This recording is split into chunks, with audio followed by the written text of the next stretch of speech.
does, except for me, I did that. No, I'm just kidding. So yeah, we're looking for, like I said, a 10 to 20% close rate. There you go. That's sort of the intro to the lead team. Dan does help out with the lead conversion training. Hey. Good morning.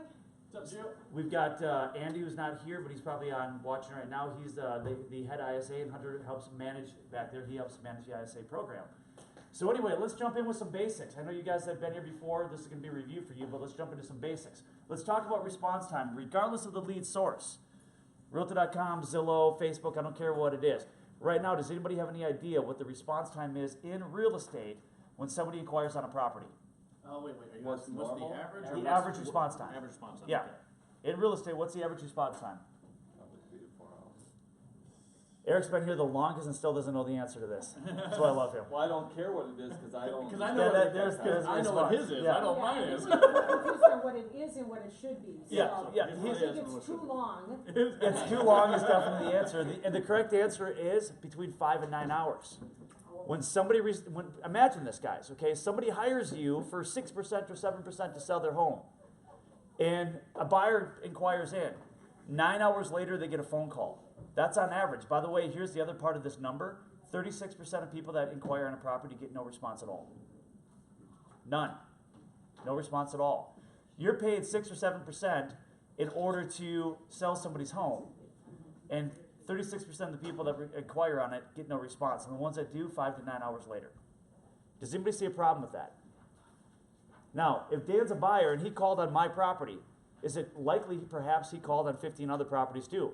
Could he have done that? 3, 4, 5. 3, 4, 5, 10, whatever the number is. He could have called in on a lot. Now, if another agent gets to Dan before me, does the other agent have any biasness of what property to sell?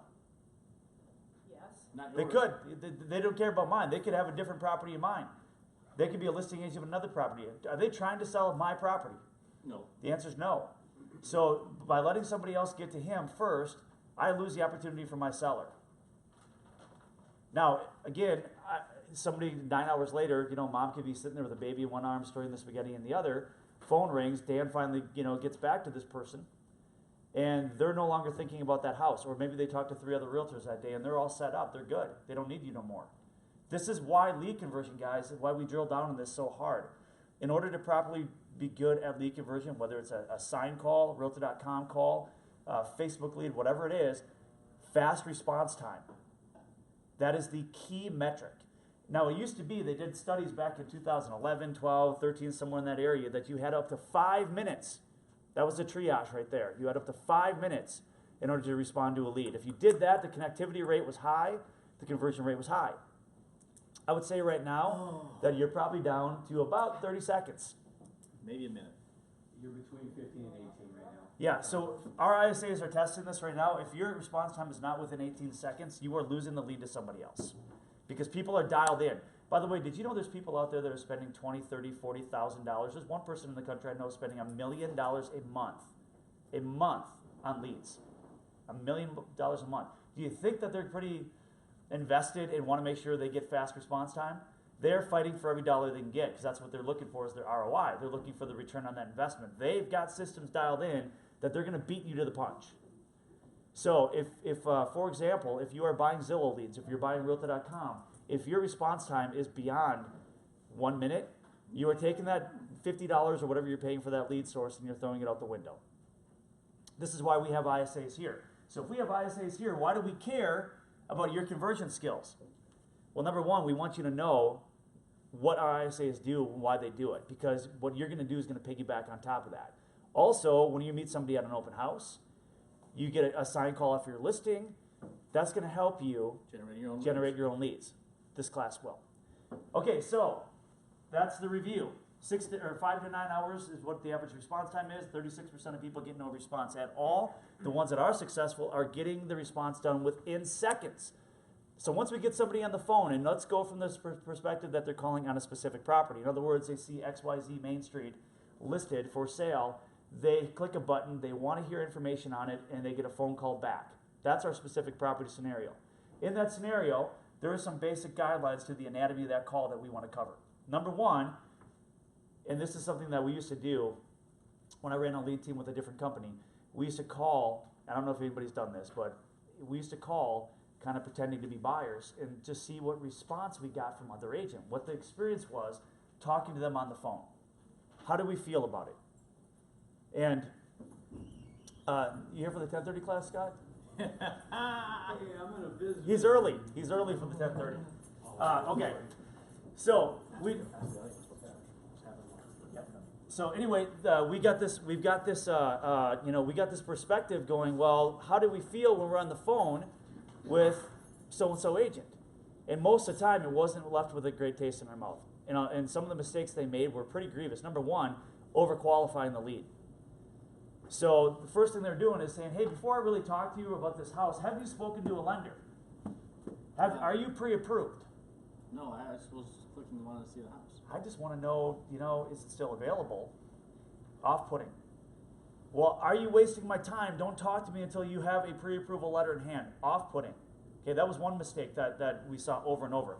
Another one was general energy on the phone. Hello.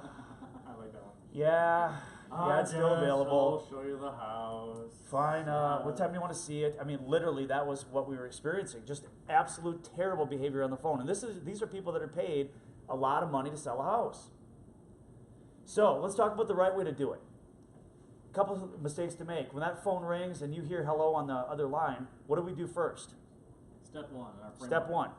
Audience, you know this. Introduce the property. Introduce the property, not yourself, right? Because the one thing you don't want to do, one thing I found on those phone calls, on those beta tests we were doing was, hi, my name is Mike, I'm a realtor from Coldwell Banker. Click.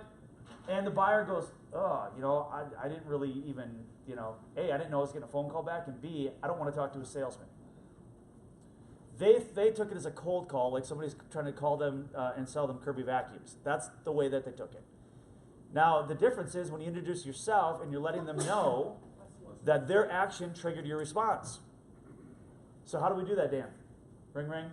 Hello. Hello, this is a courtesy call to your inquiry on 123 4th Street. Okay. So this is a call on your inquiry. You inquired, I'm responding. What's our next step?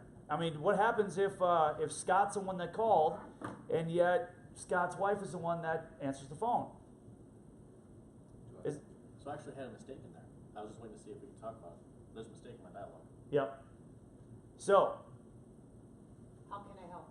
Ask if you have the right person. what Dan's saying is he said, I'm responding to your inquiry. There is Right. a small nuance. The small nuance of mistake. So the correct answer is, hey, I'm responding to an inquiry on XYZ Main Street. Do I Have the right person. have the right person? So I put that in there just for the dialogue, but this is a chess game, right? And every step we take is setting up the next 2 or 3 moves in this conversation, right? And sometimes simple phrasing opens up doors, wider or narrow doors, in your ability to get through it. I thought this was Blackhaven. No? Okay, so the idea is you want to make sure that A, you don't put them on a defense right away by saying, I am somebody that's in real estate trying to sell you something. Hey, I'm responding to an inquiry on XYZ Main Street. Do I have the right person? Yes, I do. Great, awesome. Now we have to figure out who we're talking to, right? So step 2 was then, do I have the right person? If you're writing down the framework, step 1 was introduce the property, courtesy call following up to an inquiry on 123 4th Street. Do I have the right person? Right? Now you see how that to your inquiry kind of goes against and says a little disconnect with, do I have the right person? Well, you just claimed it was my inquiry. And I could respond, I didn't inquire on the phone, or I didn't inquire about a property, right? To an inquiry, is it open-ended? Right. And then, do I have the right person? Do I have the right person? Great. So who am I speaking with? Oh, damn, I understand. Great, Dan. Hey, my name is Mike Bernier with Realty Group. Nice to meet you. Now you wanted information, it seems like, on XYZ Main Street. What's the next step? The big question, guys, we got 2 major questions. The golden question and the platinum question, you can basically call it, right? The golden question is, how can I help you? Another large mistake that we caught in the beta test that we ran was agents assumed what the buyer wanted to know. Yeah, I'm glad you called in the house. It's listed at $200,000. Beautiful views in the backyard. Big 5-bedroom house, 3 bathrooms, 2-story. Would you like to see it? No.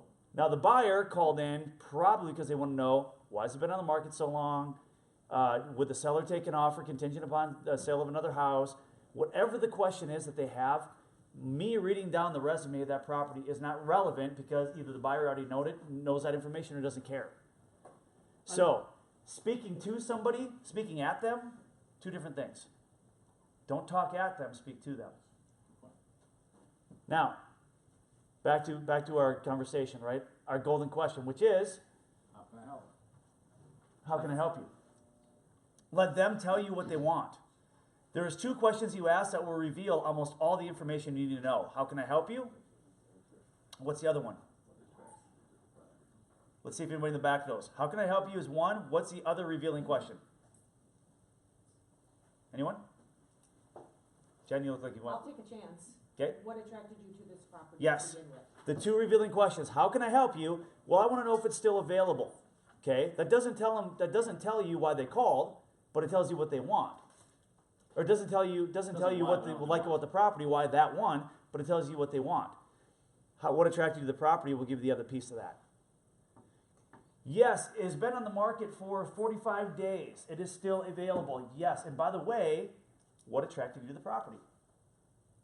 Well, I really love the fact that it's close to where I grew up, or it's close to my work, or whatever. Yep. So we talked about using the analogy of the chess game, right? Why are we asking this question? This is a critical chess game play. I take his queen within 3 moves every time. He is so you the know. queen. Yeah. All right, so we we have to open this thing up, right? If we find out what attracted you, what is that allowing us to do? Find other properties, because the overall objective of this call is to do what? Get Are we trying to appointment, sell him this property, by the way? right? You No. might, but you don't have to. But you want to find what the tastes are, right? So now I'm opening them up to discussion. What attracted this one, so that I can help find others. Right? Do you want to tell them that you're looking for alternative properties? We call them alternative properties. That's a good way to phrase it. Okay, if we're going to frame this correctly, what we're looking to do is learn about what their wants and needs are so we can find them alternative properties, because we know they're not buying this one. Less than 5% of the time are they going to walk in and buy the house that they called in on. So our job is to get them off the house. Focus on them, get them off the house, and get them into alternative properties that now we are providing. That's really the name of the game. So here's your chess game. You have to get, the discussion has to get off the topic of the house itself and onto the person, with the end goal of booking an appointment. That booking appointment can happen within the first 5 seconds. It can happen in 5 minutes. By the way, another tactic you're going to want to do when you're buying internet leads is you do not want to book an appointment in 10 seconds and hang up the phone. And why don't we want to do that? Because someone else is calling right behind you. Because we got 10 other people that are calling right behind you. So now you play defense, keep on the phone for about 3 to 4 minutes. Yep. Okay, so that tactic. Now, how can I help you? What attracted you to the property? We're looking for alternative properties. We're looking to book an appointment. There's some other steps that we have to do in between. Okay. Now, is it fair to say that Dan may not be a solo single buyer? You look at him, you think he would be. I get it. But there's a chance that perhaps Dan has either a spouse or somebody that's going to, a hamster, somebody that's going to, be a decision maker or influencer in the transaction. Okay? Now there's a difference. A decision maker is somebody that's probably going to go into title with him. An influencer could be somebody like mom, dad, girlfriend, boyfriend, whatever it is, that is going to have some influence. By the way, influencers are death to real estate. Because once you start working with somebody, and you get them on contract and the home inspection, it starts rolling around, and all of a sudden influencer number one starts walking in the door, and you can see it with their chest puffed up, and the door gets kicked open, and they're walking in, and they don't care what price you got on it, it's not good enough. It doesn't matter if it's a new house, it's not built well enough. There's too many problems. May I share a real life example of an influencer? Yep. I got pulled into a problem file meeting at the property, right? And this is Dad, and we were in a purchase agreement. But I introduced myself. Hi, I'm Dan. His introductions, I'm pissed off. Yep. That really was the introduction. Yep. All right, here we go, folks. Dan's been pissing off fathers for years, so since high school, so it's fine. So the reality is you want to be able to handle the decision makers and influencers from the get-go. When you go to book the appointment, and we're going to book the appointment in a minute, but when you book the appointment, you want to make sure that you're following up with, was there anybody else we'd like to extend an invitation to this showing? Now, what you're really asking is, do I have to worry about mom, dad, girlfriend, boyfriend, husband, wife, or anybody else? Should they be there? Let's bring them in early, because when you bring them in the 11th hour, that's where you usually have problems. They feel left out, and they don't care what kind of, you could have got the house for free, and it's still not good enough. That's what's gonna happen. Okay, so now booking the appointment, some criteria to look for, right? Because we know what attracted them to the property. Now, another thing I wanna back up real quick. Keep in mind, there's two different directions you can go with this. You can either talk and dominate a conversation. You can either talk and dominate a conversation, or you can ask questions and control a conversation. Does everybody understand the difference in that? Anybody not understand the difference on that? I have no clue, Mike. Okay, good. So when you talk and talk and talk and you're dominating the conversation, you're the only voice that's being heard. You're not learning anything about your buyer. You're not learning anything that's going to be relevant to the buyer. You're just talking. This is another mistake that we saw in the beta test. Realtors, all they did was talk about themselves, how great they are, how many houses they sold, how long they've been in the business. Every time I talk to an agent, meet an agent, and what comes out of their mouth is, oh, I've been doing this 20 years. I don't care. That doesn't tell me anything about you. If you lead off, if the only value about yourself you have to share is you've been doing it 20 years, you've already lost. Never tell anybody how long you've been doing it, what a great veteran you are, and how experienced you are. Nobody cares. What they care about is, what can you do for me? Are you hearing me? Do you understand my needs and wants? If you understand that, I'm going to work with you. So, talking dominates the conversation. Asking questions will control it. So I can bring the conversation where I want to go. Dan, what attracted you to this property? Oh, I like the really big kitchen. You like the big kitchen? Awesome. So, now, if I ask a question, or if I answer a question, or even ask a question, when the next response comes, what's my next move? Ask another question. Because the minute I ask something, like, let me reframe this. Dan asked me, what's the price of the property? All right, what's the price of the property? Price is $300,000, Dan. Thank you. Click. I left a space for him to go, that's all I need, goodbye. If I ask a question to follow up, hey, the price is $300,000, Dan, is that the price range you're looking at? No, it's a little high. A little high. Now, if he would have hung up the phone, he never would have told me what the problem was. I never would have had a chance to solve it. Okay, great, so it's a little high, Dan. What price range are you looking at? Nothing above 275. 275, no big deal, awesome. So what led you to that price, Dan? What factors? No, I don't want a payment over $1,100. Do you see how we're digging in for information? We're digging in and we're getting more information to work with. We're controlling the conversation because we're bringing where we need to be. Okay, so he said he wants a payment no more than... $1,100.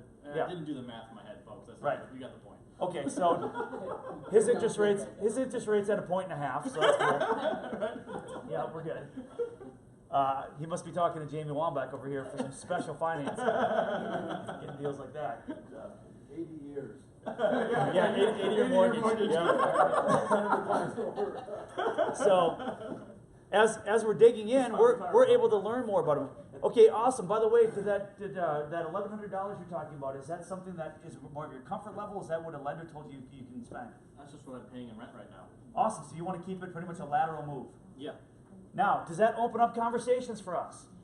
Can we run the math on this property and say, you know what, you are literally right now at $1,125 at full price.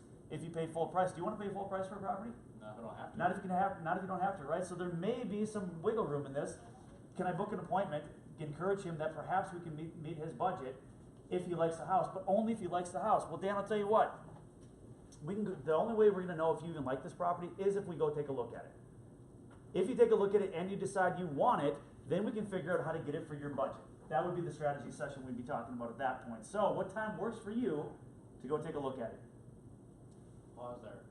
Did he ask for permission? Or did he ask them, can we go look at it? Can I please show it to you? Would you mind if we got in the car and I showed you this property? No. I explained the benefit of why we're looking before I even told them we're going to look. I always remember there's a cycle to this, guys. There's a cycle to this. Tell them what you want to do or what you're going to do and explain the benefit. Nobody cares what you want to do unless they understand what's in it for them. Here's what's in it for you, and even go beyond that, even give them the result of the benefit. Sometimes the benefit alone doesn't resonate enough. But here's the thing. I'm going to take you through the property. If you like it, you determine you like it, we'll figure out a strategy to help get it for your budget. That's the benefit. And the result of that might be, now because if we can get it for your budget, now you can move into a place with a lateral move and not spend any more money than you are right now. That's the result of the benefit. It's literally a 3-step process. Action, benefit, result of the benefit. If you can explain that correctly, you're not going to get a lot of pushback. Does everybody understand that concept? For those that are playing on their phone or looking off into space or trying to pay attention to what Tom's doing. Solidifying a lead, This is, solidifying a instructional good call, lead here's up the in the timeline. system you're preaching about. Okay, so does everybody understand the 3-step process there? No. Okay, perfect. Blondie over here doesn't. We're going to give it to her again. So we've got the action we're going to take. We've got the benefit and the result of the benefit. The action we're going to take, Dan, is I'm going to walk you through this property because you are not going to know if you like it till you actually see it. So I'm going to walk you through. If you decide you like it, then we'll talk about a strategy to obtain this property for you at your budget. There's the benefit. And if we can keep you at your budget, then you're making a lateral move without spending any more money per month. There's the result of the benefit. 3-step process. Okay? Doesn't leave him a lot of wiggle room to say no or to come up with a rebuttal. Because one thing we're going to get a lot of is what we call objections when it comes to lead conversion. We're trying to limit the objections up front. Does that make sense? Okay? It plays into that chess piece, right? So how can you handle the objections? Because they will come. And if you set the conversation up, you've already walked yourself up for success, or you bypass the objection altogether. I mean, I can even tell Hunter you can bring Spuds McKenzie back there. So, I mean, he kind of looks like the target guy today. So, yeah, there it is. All right. So, the idea is we're not going to overqualify. We're not going to bug them to see their pre-approval letter. We're going to get them in the car. We're looking for them to tell us about the house. Basically, what we're saying to them is, hey, I want to be able to see your perfect house, your dream house, your vision through your eyes. That's what we're kind of telling them. That's what we're demonstrating to them through our conversation. Describe to me in a perfect world what exactly you're looking for. What attracted you to this house? Why are we having these conversations? What are we looking for again? We're bringing them a list of what? Properties. Alternative properties, right? That's not what that is, but you're, yes. Correct. So, now, let's play this conversation out a little bit from the what attracted you to the property, and he says the big kitchen, right? Big kitchen. Awesome. So what is it about big kitchens that you're looking for, Dan? I entertain a lot, and I like to cook. Okay, so lifestyle. Lifestyle. That's what we're hearing. Awesome. What's your kitchen look like now? Oh, I'm coming out of an apartment, and I can't cook in it. Gotcha. So is that possibly a hot button for him, right? I mean, Hands hang over my head, and I trip on them. Dogs. It's a mess. this is a hot button for him, right? So when we're looking for alternative properties, do you think that looking through the pictures and seeing what looks like a good entertainment house? So, Dan, do you enjoy outdoor entertainment as well? Yeah. So would a backyard for outdoor entertainment be important for you as well? Oh, that'd be great if it has it. Awesome. I'm learning more about my buyer. So as I book the appointment for this one, now remember, Dan, we're not going to know if you like it until you see it, yada, yada, yada. So what time works for you? What time works for me? Are you gonna menu close it? I already meant, yeah. So didn't I already do that? I did. Okay, so are we going to look at today at 5 o'clock or tomorrow at noon? Noon, please. Okay, so noon tomorrow. Now the reason we menu close it is we're taking control. We're not going to let him say no. So what's going to work for you? Tonight or tomorrow? Tomorrow, great. Noon tomorrow. Is there anybody else we'd like to invite, extend an invitation to for this showing? Yeah, I'll bring my wife. What's your wife's name? Becky. Awesome, great. So now we got that. By the way, Dan, so let's try to plan for at least an hour and a half. What I'm going to do to maximize your time, again, Benefit? I'm giving them the action. And I'm giving them the benefit. To maximize your time, I'm going to pull up 3 or 4 other properties with nice big kitchens and nice backyards. Because if you walk in this one, it's a lemon. I got 3 or 4 other ones to show you. If you walk in and you love this one, I got 3 or 4 other ones to compare to make sure they're being honest with their pricing. So let's take an hour and a half. We'll walk through all these as quick as we can. I'll meet you tomorrow at noon. I have another thing I have to cover. What is it, group? We haven't done yet. Under contract. Right. Pause. Okay. We have to be delicate here, right? If we talk about them this entire conversation, what's this question gonna be about? Further, if you didn't hear it, the question is about, are you under contract with another agent, right? So if I've been talking about Scott and all the wonderful things Scott wants to do and what he wants to cook and how he wants to do this type of thing, and Southern goes, oh, by the way, are you available? Right? That kind of puts a screeching halt to the flow, right? So we have to pitch it, and here's kind of the verbiage we use to pitch it, but there's why, And it's. towards the end. This is Towards the when end, yes. all this after You've already you booked gathered these as ones. much as Yeah, can. you already booked it, it's in their head, they're meeting Okay. you, okay, Yeah. they're bringing Becky, they're looking at 4 other properties with you, it's all set in their head, and then it's all been about them, and then, by the way, Dan, just wanna make sure, I'm being a good guy and I don't wanna step on any ethical toes, I always like to do things the right way, so I need to ask you this question, have you signed a contract with another agent? Okay. Did you hear I answered that? The implicit for me is, look, I'm ethical, I'm honest, I do things the right way, I'm the type of business person